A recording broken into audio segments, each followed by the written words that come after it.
Hi, my name is Tootoosis-Friesen, and I am your current school trustee representing rural Strathcona County, lands south of Y Road. I have lived in rural Strathcona County since 1988, when my husband and myself and my baby daughter moved here. I have 3 adult children and 1 20-month-old grandson, and yes, I am still in my 40s. Sorry. All my children have gone through school with Elk Island Public Schools system.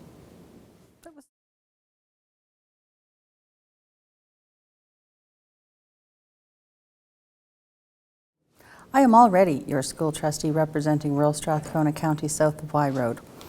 And I'm not going to tell you about having a passion for education. I think every one of the candidates has that passion, or we wouldn't even be running. That's a given. I want to be re-elected so I can continue the work that I've already started in my first term. With the closure of Colchester School and those students moving over to Fultonvale School, I should be here to help them through those transitions. With the $21 million modernization of Fultonvale, it's going to take at least 2 years. I should be here to help support staff and students through the renovations. With the Sure Park boundary review, we made decisions that won't be implemented until September of 2014. I should be here to see those changes through to fruition. I'm also part of the Teachers Collective Agreement Negotiations Committee. I should be here to continue the work towards a collective agreement.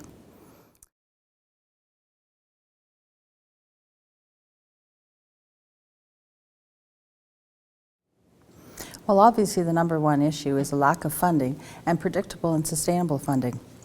It's actually a 2-part answer. We advocate the government for increased funding. We actually wrote a letter to Minister Jeff Johnson outlining what the decrease in funding means to our system and to our students. With the lack of funding received, we have to ask the tough questions and make the tough decisions. As an organization, we have to look at becoming more efficient and doing what we can to keep teachers in the classrooms. Cutting teachers to balance the budget is not the way to go. I can ask those tough questions, and I can make the tough decisions that will benefit our students the most. The other issue is communication, and this is a local Elk Island Public Schools issue that surprised me when I first heard it from parents. I was at a Committee of School Councils meeting, and the parents identified that communication was one of their top issues. I was surprised and saddened at the same time. We have to do a better job communicating with parents, students, and taxpayers. Communication is a two-way street. We need to welcome concerns, issues, and discussions. We need to be proactive. Putting newsletters or information on a website is putting the onus on the parent, student, or taxpayer to seek out the information, not on us to force that issue or to provide it. Whatever happened to sending out emails or even paper letters? You know, communication is a broad topic. It also encompasses report cards and Power School. And at its most basic, report cards are how we communicate with parents how well their children are doing in school. If the parents and students don't understand the report cards, we aren't communicating effectively. In my opinion, high school students, especially grade 12s, should have access to their cumulative marks on Power School. With post-secondary entrance criteria constantly changing, they need to be aware of what their current achievement is.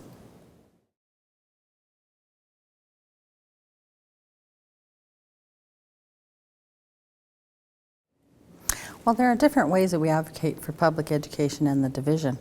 As I have previously mentioned, we write letters to the Minister of Education outlining our concerns and current situations. I would also continue to attend the Alberta School Boards Association fall and spring general meetings. At these meetings, we pass resolutions as a group and forward them to the government. I also strongly advocated for a new school for Colchester, but there wasn't any land available to build a new school. So the focus had to shift to the modernization of Fultonvale, which we received in May. I think one of the most effective ways of advocating is one-on-one and face-to-face with other elected officials. We meet with the Minister of Education, our local MLAs, our elected municipal officials, and also with Elk Island Catholic Schools Board, where we discuss educational issues. I regularly attend my school council meetings and the Committee of School Councils, where we keep parents informed about what is going on in the division.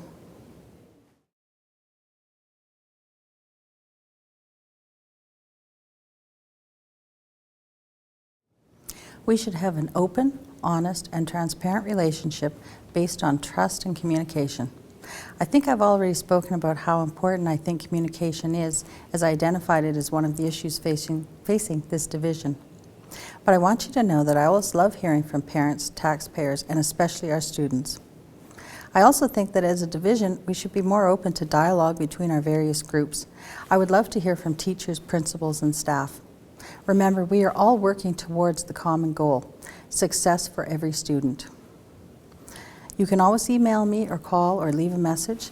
I'll get back to you as soon as I can. Please be patient. Sometimes it takes me a day or two, but I will get back to you. Thank you so much for watching my video. I hope it wasn't too painful. And please, if you live in rural Strathcona County, south of Y Road, vote for me on October 21st or in the advance polls. And remember, I am dedicated, hardworking, and logical. Thank you.